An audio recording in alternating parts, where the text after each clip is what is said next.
हाँ, ये लोग अक्सर जो है महीने 2 महीने में 3 महीने में कोई मुजरा करना शुरू करते हैं अजीत डोभाल के खिलाफ, कुछ ना कुछ, कभी उनके लड़के के खिलाफ, कभी अजीत डोभाल के खिलाफ।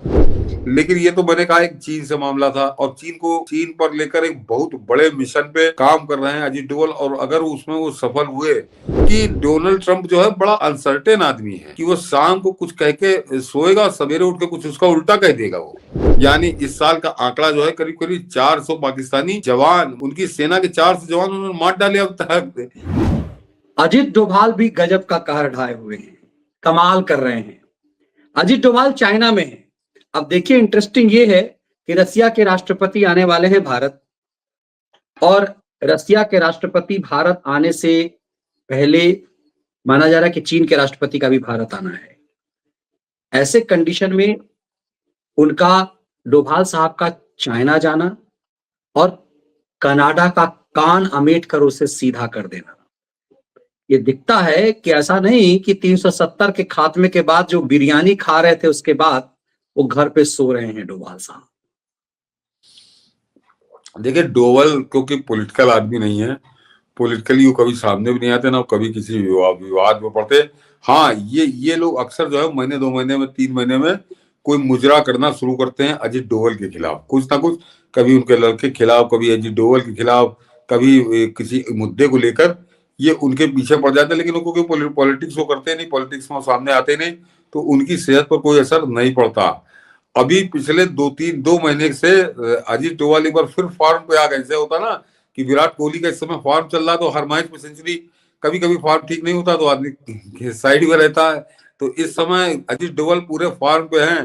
पहले जरा चाइना की बात कर लीजिए। चाइना में गए तो 3 मुद्दे थे, कि एक, पिछले 4-5 साल से वो कैलाश मानसरोवर की यात्रा बंद थी, और उसको चीन ने बंद कर दिया था। 2020 से वो बंद थी, 5वां साल था समझिए आज। तो कि ये खुलेगी कि नहीं खुलेगी, ये, या अगर ये खुलती है तो मतलब भारत चीन के संबंध क्या होंगे, उसको लेकर एक वो पैमाना थी कि अगर ये यात्रा खुलती तो मतलब कुछ आगे हम आगे बढ़े।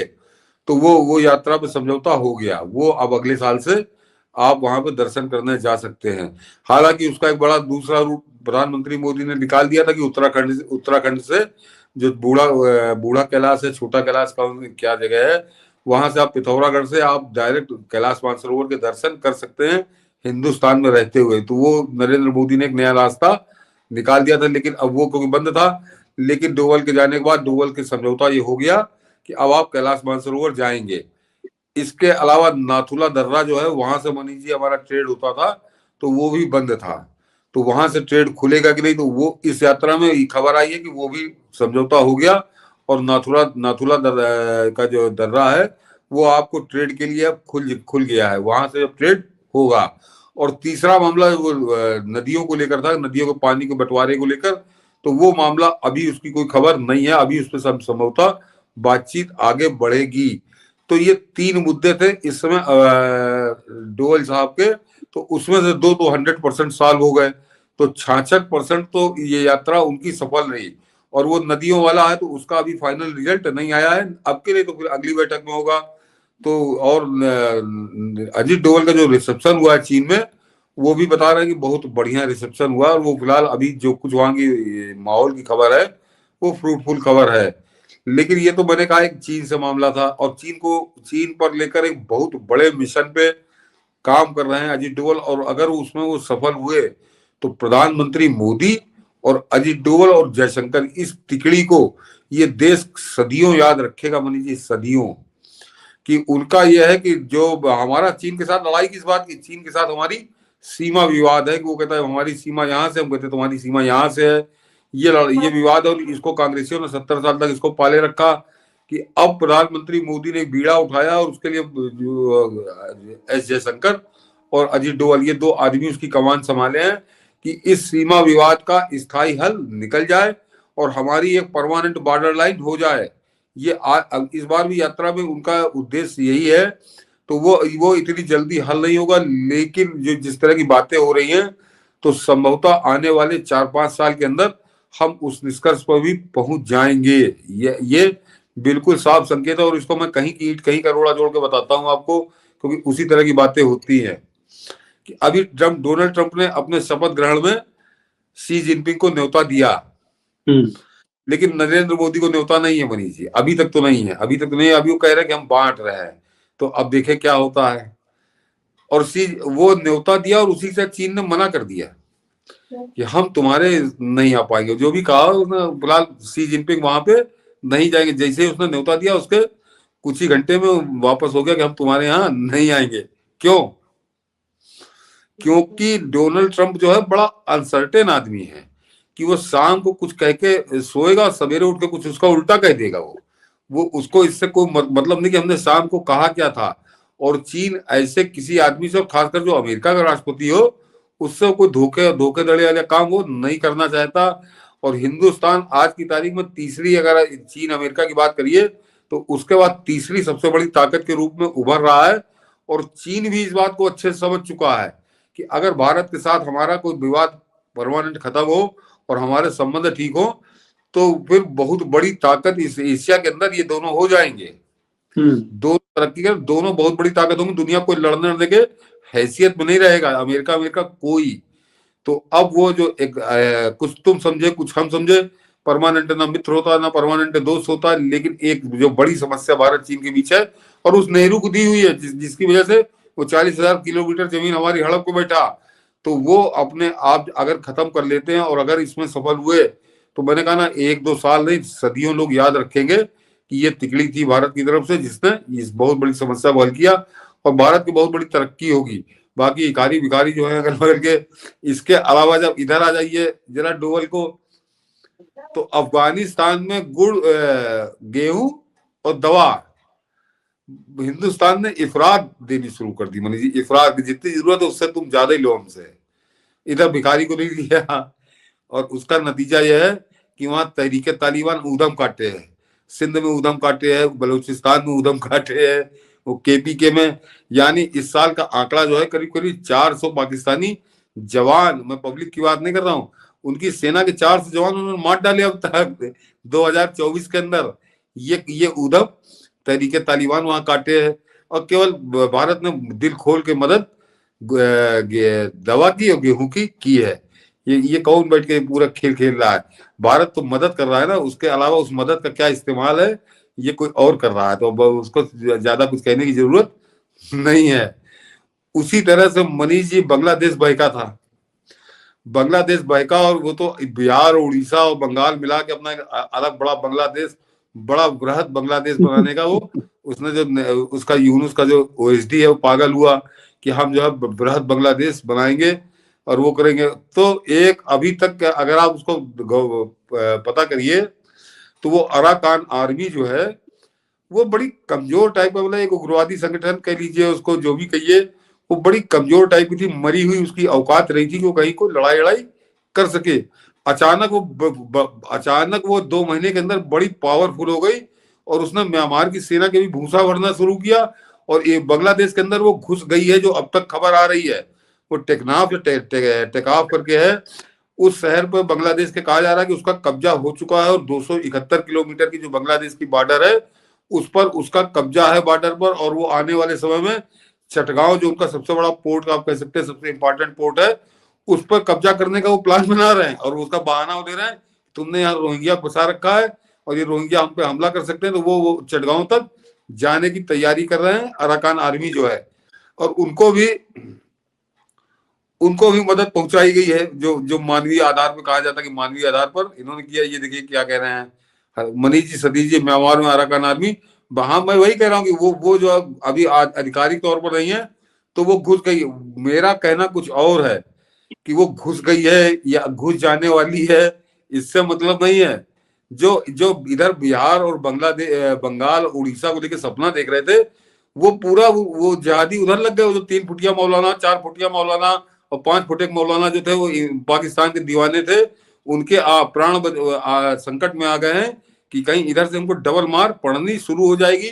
और अचानक आसमान से टपका दुश्मन आया है। आज से 4-5-6 महीने पहले अराकान आर्मी कहीं अता पता नहीं था। मैंने कहा बड़ी मरी खपी वो अपने संगठन बना के वो अपना अस्तित्व बचा रहे थे, और अचानक वो इतने पावरफुल कैसे हो गए? तो कुछ चीजें कही नहीं जाती है, इसको आप समझ सकते हैं कि कैसे वो हो गए। तो उनको भी मदद की गई है, इसको आप समझिए। मतलब इधर पाकिस्तान की भी पीली गीली हो रही है, पीली हो रही है, और बांग्लादेश को भी अपनी बर्बादी दिख रही है। डोभाल ने एक ये ऐसी चाल चल दी है। मैं कहता हूँ कि अराकान आर्मी को आलू की जरूरत थी, तो आलू पहुंचाया गया वहां पे।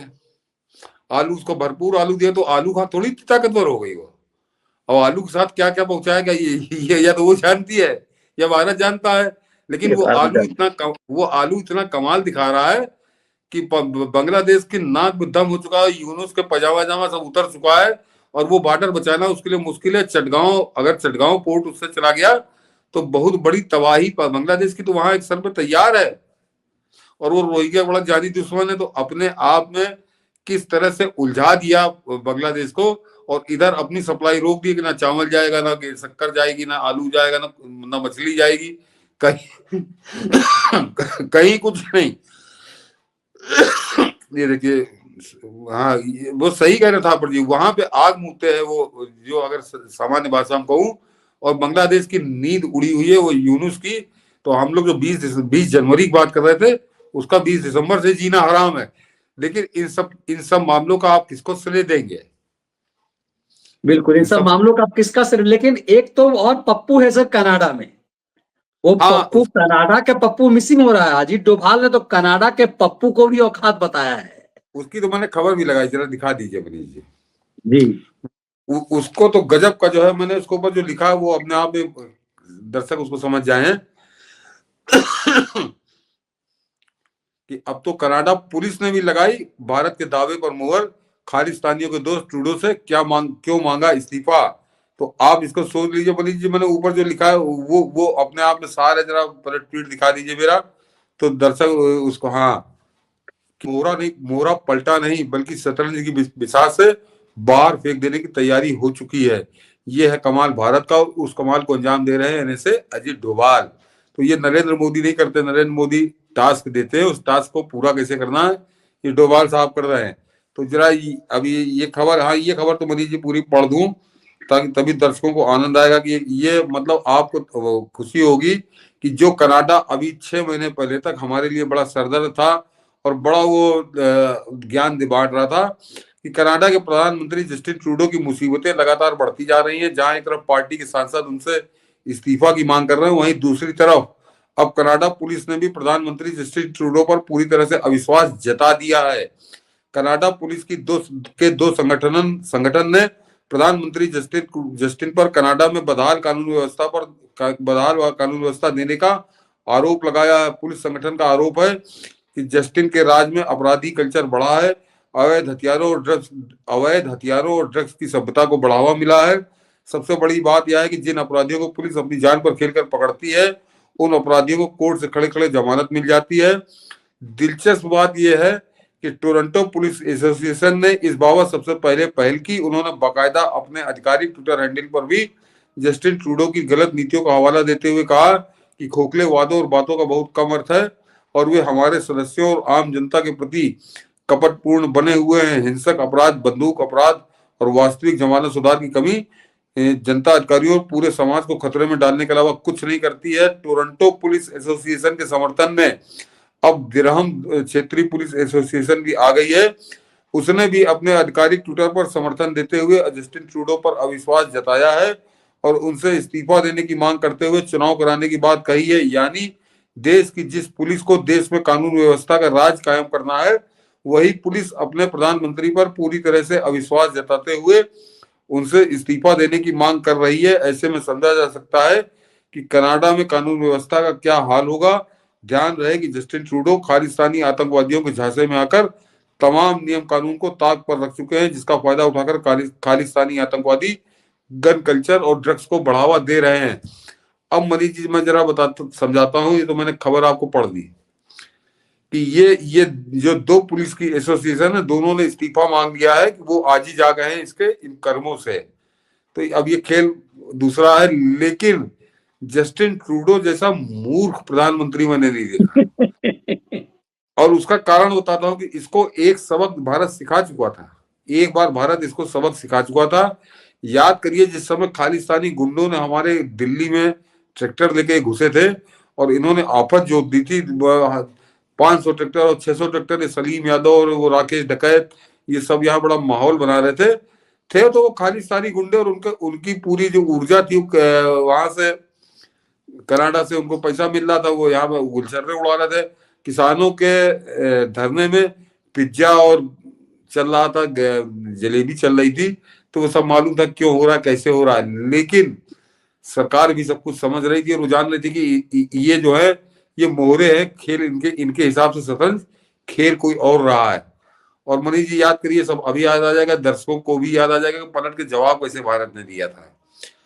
ये करने के मेरे ख्याल से 2 या 3 महीने बाद, या 3 या 4 महीने हुए होंगे, कि कनाडा के राष्ट्रपति भवन और प्रधानमंत्री भवन को 25,000 ट्रकों ने घेर लिया था।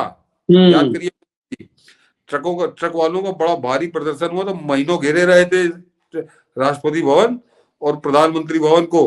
तो एक तरह से भारत ने एहसास करा दिया था कि हम भी तुमको घेर सकते हैं, थोड़ा औकात में रहो। तो कुछ दिन ये शांत रहा, फिर बहका ये, और अब की जब बहका है तो अब की वो पुलिस, जिस पुलिस के दम पे शासन करता है, कोई भी सरकार करती है, वो पुलिस ही कह रही कि तुम इस लायक नहीं हो, तुम इस्तीफा दो। तो अब ये जस्टिन ट्रूडो को कोई बचा नहीं सकता। और वो जो ट्रंप है, वो ट्रंप इसको पहले कह चुका कि तुम हमारे अमेरिका का स्टेट बताओ, और उसने गवर्नर इसको कह भी दिया था कि हमारे एक स्टेट का गवर्नर है। तो अपनी औकात उसने खत्म कर ली है, और लड़ने का नतीजा क्या है ये सामने है, ये सामने। और इसीलिए ये बताया था कि ट्रूडो जो फुदक रहा था, वह सब्र और संयम के बाद उसकी ऐसी स्थिति हो गई कि अब पनाह मांग रहा है वो। मैंने इसीलिए याद दिला दिया कि जिस समय आपको किसान आंदोलन हुआ था, तथाकथित किसान आंदोलन, मैं उस पाप में नहीं पढ़ना चाहता किसान आंदोलन कह के उसको, कि उसमें दोनों को सबक था मनीष जी, कि वो जब वो 26 जनवरी को जब यहाँ नौटंकी हुई, उसके मेरे ख्याल से 15 दिन बाद, अगर याद करिए, इस्लामाबाद, पूरा इस्लामाबाद धुआं धुआं हो गया था, पूरा इस्लामाबाद, कि वहां के लोग मकान छोड़ के भाग रहे थे, कि इस्लामाबाद में कोई ऐसी जगह नहीं थी जो जहां पे वो आंसू गैस या पता नहीं कौन से बम चले थे, कि पूरे इस्लामाबाद में धुआं चला था। यहाँ 26 जनवरी थी, मेरे ख्याल से 8 या 10 फरवरी का मामला था। तो पाकिस्तान को 15 दिन में समझा दिया था कि तुम जो चावला वाला लिए घूम रहे हो, तो हम 15 दिन में, तुमने तो हमारे यहाँ एक दिन के कुछ घंटे का हुड़दंग किया था, वो भी एक इलाके में, हम पूरी इस्लामाबाद जो उसकी राजधानी है, कि पूरे इस्लामाबाद को धुआं धुआं कर देंगे। और 2-3 दिन तक रहा था इस्लामाबाद। और वो ट्रूडो को बताया था कि तुम जो ट्रैक्टर घुसेड़ रहे हो, तो तुम्हारे राष्ट्रपति भवन और प्रधानमंत्री भवन 25-25 हजार ट्रकों ने घेरे थे। लेकिन वो मूर्ख आदमी नहीं समझ में आया। अब वो समझ के आने के बाहर हो गया मामला।